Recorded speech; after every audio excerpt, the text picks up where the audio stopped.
Vous ne le savez peut-être pas, mais la Fox a tendance à décompter les épisodes des Simpsons d'une manière bizarre. Il refuse d'en compter un ou deux, rendant inconsistant le nombre total d'épisodes. Et c'est à cause d'un épisode perdu de la saison 1. Trouvez des détails sur cet épisode difficile. Personne d'actuel ne travaillait sur le show à ce moment pour en parler. D'après ce qu'on sait, l'épisode perdu était entièrement écrit par Matt Groening. Durant la production de la saison 1, Matt devenait un peu étrange. Il était silencieux, semblait morbide et mélancolique. Mentionner cet épisode à ceux qui l'ont connu les mettent en colère, et vous interdisent formellement d'en parler à Matt. La première fois que j'en ai entendu parler, c'était à une expo animé comics, où David Silverman parlait. Quelqu'un du public a demandé des infos sur l'épisode, et Silverman a simplement quitté les lieux, mettant fin à la présentation 1 heure plus tôt. Le numéro de production de l'épisode était 7G06, le titre était Dead Bart. L'épisode actuel labellé 7G06, Morning Lisa, a été fait plus tard, en lui donnant le code de Dead Bart, pour cacher son existence. En plus de les fâcher, demander à quelqu'un qui bossait avec Matt à ce moment, leur fait faire tout ce qui est en leur pouvoir pour vous empêcher d'en parler à lui. À une expo de fans, je l'ai suivi après un speech, et j'ai eu la chance de lui parler seul à seul alors qu'il allait partir. Il n'était pas énervé que je le suive, il s'attendait sans doute à un fan obsessif. Quand j'ai mentionné l'épisode, il est devenu tout pâle. Quand j'ai voulu lui demander des détails, il avait l'air au bord des larmes. Il prit un morceau de papier, marqua un truc dessus, et me le donna. Il me pria de ne plus jamais le mentionner. Il avait écrit dessus une adresse web, je préfère ne pas vous la communiquer, pour des raisons qui vont suivre. J'entrais l'adresse dans un navigateur, et j'arrivais sur une page complètement noire, sauf une ligne jaune, un lien de téléchargement. Je clique, et un fichier se télécharge. Une fois téléchargé, mon ordi est devenu fou, c'était le pire virus jamais vu. La restauration système n'a pas marché, l'ordi entier a dû être redémarré. Avant ça, j'ai exploré le disque avec un CD de démarrage, j'ai copié le fichier sur un CD. J'ai essayé de le lire sur mon ordi remis à neuf, et comme je l'imaginais, c'était un épisode des Simpsons. L'épisode commença comme tous les autres, avec le générique, mais la qualité de l'animation était moche. Si vous avez vu le dessin animé Quelques soirs enchantés, c'était similaire, en moins stable. Le premier acte était plutôt normal, mais la façon dont les persos jouaient était un peu inhabituelle. Homer semblait plus irritable, Marge dépressive, Lisa anxieuse, et Bart semblait avoir une haine authentique pour ses parents. L'épisode parlait des Simpsons, allant à un voyage en avion. Vers la fin du premier acte, l'avion commence à décoller. Bart faisait le dingue, comme d'habitude. Cependant, alors que l'avion était à une centaine de mètres du sol, Bart case un hublot et se fait aspirer. Au début de la série, Matt avait l'idée que les personnages animés du monde des Simpsons représentaient la vie, et que la mort rendait les choses plus réalistes. Cela a été inclus dans cet épisode. L'image du corps de Bart était difficilement reconnaissable, ils ont pris totalement avantage que Bart ne bougeait pas, et ont fait un dessin pratiquement photoréaliste du corps de Bart mort. C'est avec ce plan que l'acte 1 prend fin. Au début de l'acte 2, Homer, Marge et Lisa étaient assis à leur table, en pleurs. Les pleurs venaient de plus en plus, devenant plus douloureux, et semblaient plus réalistes, mieux que ce qu'on peut imaginer. L'animation commençait à se décaler le long de la séquence, et on peut entendre des murmures en arrière-plan. Les persos devenaient moins distinctibles, ils s'allongeaient et flottaient, on aurait dit des ombres déformées avec des couleurs bruyantes jetées dessus au hasard. Il y avait des visages qui regardaient par la fenêtre, par flash, de telle manière qu'on n'était pas sûr de ce que c'était. Les pleurs durèrent tout l'acte 2. L'acte 3 s'ouvre avec un titrage qui marquait 1 an plus tard.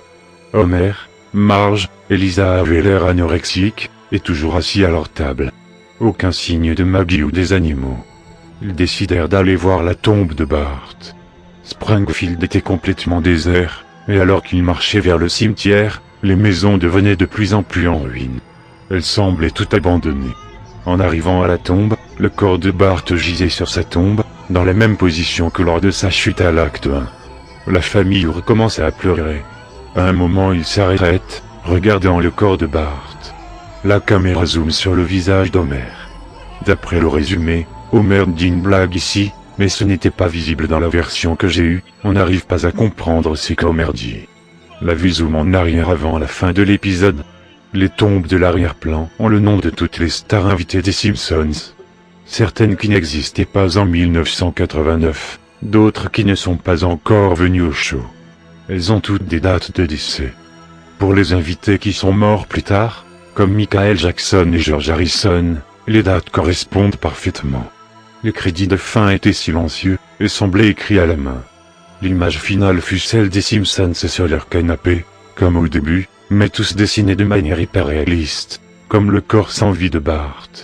Une pensée m'est venue après avoir vu cet épisode la première fois, je pensais pouvoir prédire la mort des futurs invités du show grâce aux tombes, mais il y a eu un truc bizarre pour celles qui ne sont pas encore mortes. Leurs morts sont annoncées à la même date. Il a fallu que je me débarrasse du PC dont je m'étais servi pour regarder l'épisode. Même après un formatage complet, il n'a jamais remarché correctement.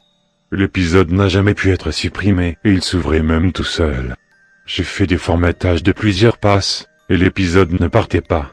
Le contrôle du son ne marchait pas et c'était un ordinateur portable, mais il ne tombait jamais en panne de batterie et il ne voulait pas s'éteindre. Je voulais d'abord garder le PC pour avoir une copie de ce fameux épisode, mais le regarder me rendait nerveux. J'ai eu un cauchemar plusieurs fois de suite. L'épisode jouait, mais au lieu du corps photoréaliste de Bart, c'était moi-même à 10 ans.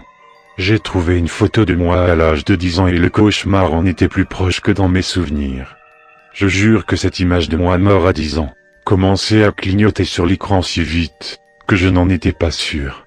Après ça, j'ai détruit l'ordinateur.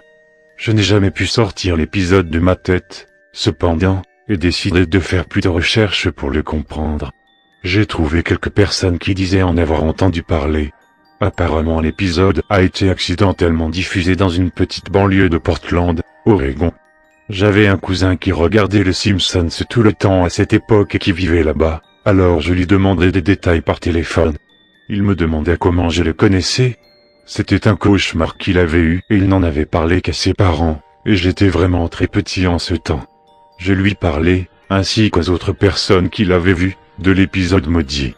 Il pensait que je lui faisais une blague, et quand je lui ai montré les posts qui en parlaient, il hurla et raccrocha. Il n'a plus jamais décroché le téléphone pour moi depuis. Déterminé à trouver le fin mot de l'histoire, je continuais mes recherches en ligne. J'ai trouvé quelqu'un qui l'avait sur cassette, et qui acceptait de me la vendre. J'étais nerveux, mais déterminé à découvrir tout ça, peu importe le prix. J'ai acheté la cassette, puis un magnétoscope d'occasion, bien que j'avais le sentiment que rien ne serait plus comme avant après ça. L'épisode était pratiquement le même que celui en numérique. Je n'en dirai pas plus. Ça vaut pas le coup et je donnerai tout pour retrouver l'état dans lequel j'étais quand j'avais l'ordi contaminé par ce fichier maudit.